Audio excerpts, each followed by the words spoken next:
Last video we talked about how to communicate exposition. We do this through the unknowledgeable perspective character, making it interesting with narrative payoffs, blending it with characterization, conflict, and environmental descriptions. Really recommend that you go check that out before going into this video. There's a link up in the corner of the screen. But often a more critical question is what information actually needs to be delivered. This is one thing that those who have a slight addiction to world building sometimes struggle with. The writers who build elaborate, intricate worlds where they know the complex ins and outs of their magic system, their politics, their religions, economy, society, and everything else down to the letter. Which is great, but it can be tempting to include everything, to communicate it all, because you want your reader to experience all of this fascinating stuff that you've put together.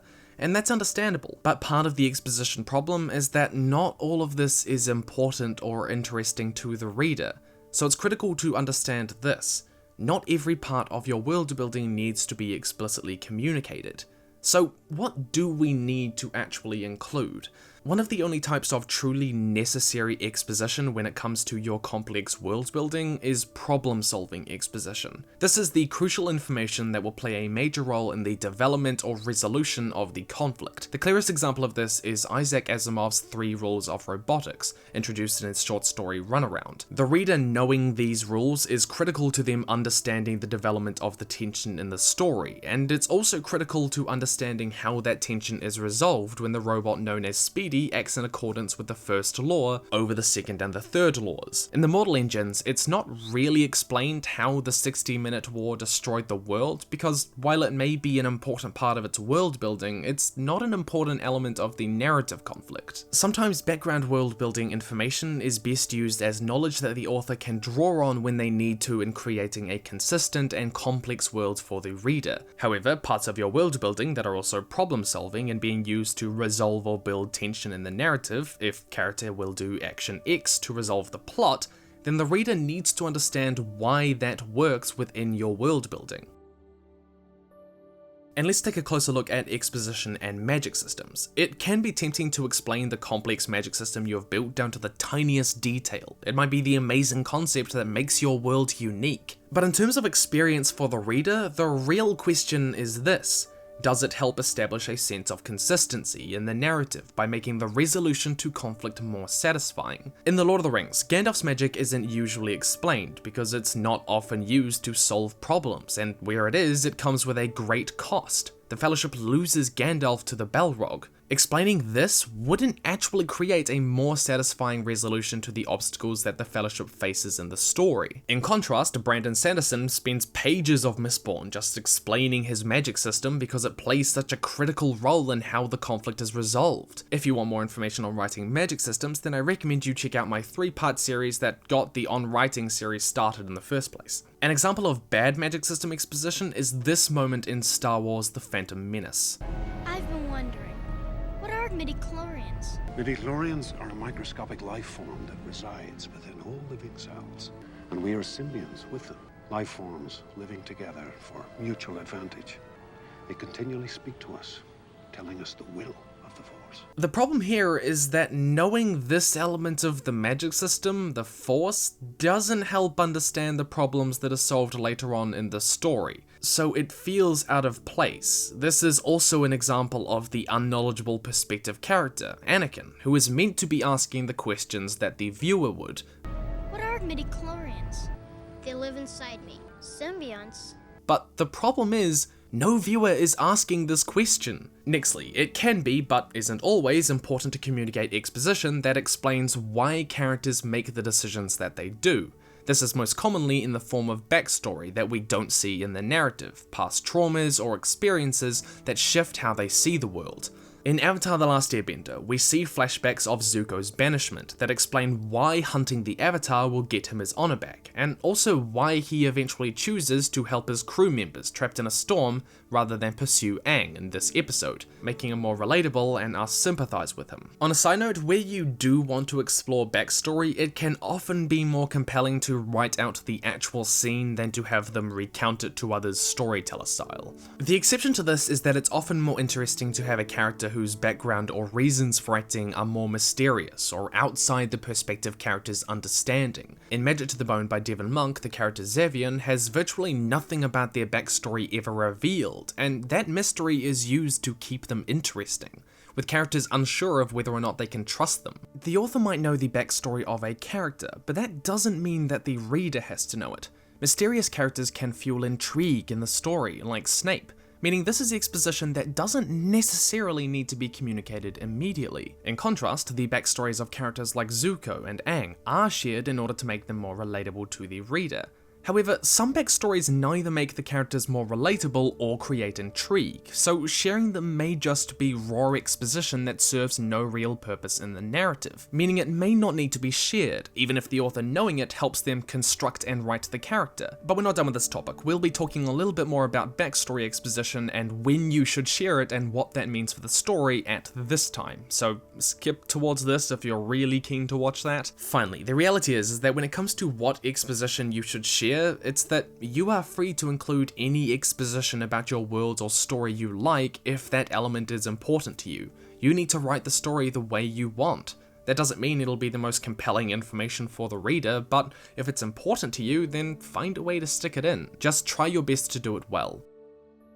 The next point about exposition is this: respect your audience. They're smart. A lot of good exposition tells the story implicitly through conflict and environmental descriptions. They can pick up that there are complex political factions at play from the propaganda about other parties. We know there was an apocalypse in the road from its ruined cities, or that a character was abused from the scars on their forearms. Even if they don't get the exact story that you have in mind, sometimes leaving a lot to ambiguity or reading between the lines gives the sense of a wider world to the reader, without having to fully explain it, and allowing the reader that creativity to imagine what it's like can make your world actually more immersive. And for our last question, when should you communicate exposition? Let's return to that point about backstories. So to clarify this point, whether you should reveal backstory is not a binary choice between intrigue and relatability. It's about when you reveal it. It's incredibly common for authors to reveal backstory, but to choose to do so later on in the story to build tension throughout it.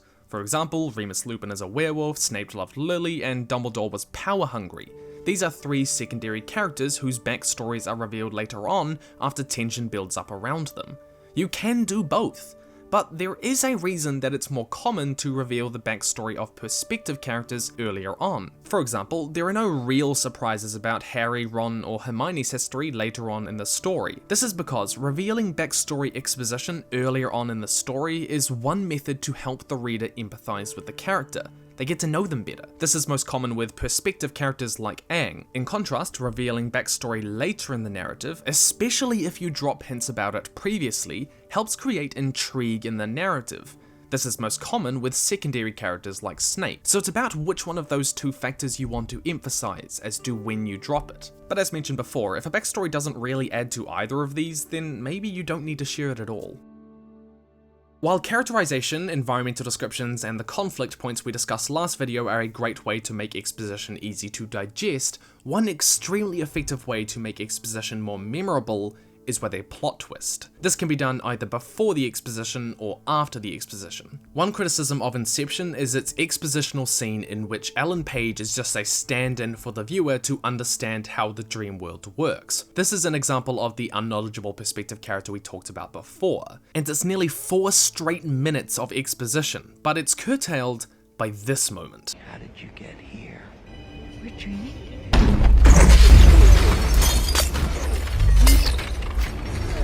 Plot twists that demonstrate the exposition you've just read, or exposition that explains a plot twist they have just read, tie the exposition to a critical moment in the story or a distinct moment of imagery, like we see in Inception. It makes it more memorable than it otherwise would be because the main feature of the scene isn't the exposition itself, but the demonstration of that exposition. A more subtle version of the plot twist method is to give the characters mistakes, such as in Interstellar. Brand passes comment on the mountains in the distance, but it's soon revealed that these are very much not mountains, but instead giant waves.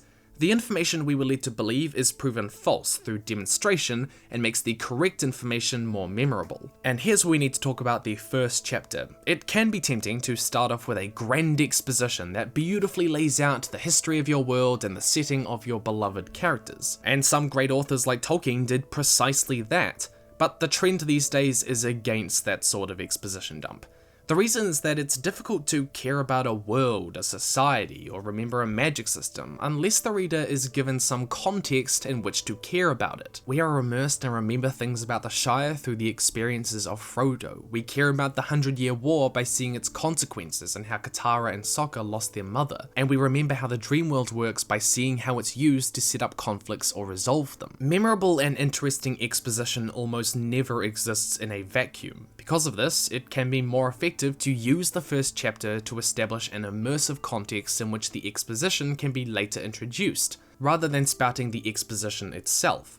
But lastly, spreading exposition out across the narrative and across multiple characters can help by avoiding huge chunks of informational text that halts the action. This makes it easier to digest. It creates a dimension of interaction between characters, opening it up more as a discussion with different perspectives perhaps, giving people different ways to phrase things or emphasize things, instead of it being read in a single tone, which can feel monotonous. So what has part 2 discussed today? Firstly, not all world building needs to be communicated, but it's important to communicate problem-solving exposition that controls tension in the narrative. This applies equally to magic systems. Secondly, it can be important to communicate exposition that explains why characters act a certain way to create relatable characters, but it can also be interesting to have a character with a mysterious background. Thirdly, respect your audience. They will read through the lines in your descriptions, interactions, and dialogue. That creativity can make the world more immersive. Fourthly, plot twists before or after the exposition are a great way to make the exposition more memorable. Fifthly, it's generally better to avoid first chapter exposition dumps, and rather to use the first chapter as a means to establish an immersive context in which the exposition can be given later. But that is all from me. If you like this sort of more educational content, then consider joining my Discord Patreon community for just a couple of dollars a month. We talk about world building, writing, and all that. It's great. Also, the midi-chlorians example is pretty bad, and I'm not even a prequels hater. I grew up on it. I have a weird place in my heart for them. Question of the day: what do you think is one of the best world build stories that is not well known? Quite obscure, perhaps.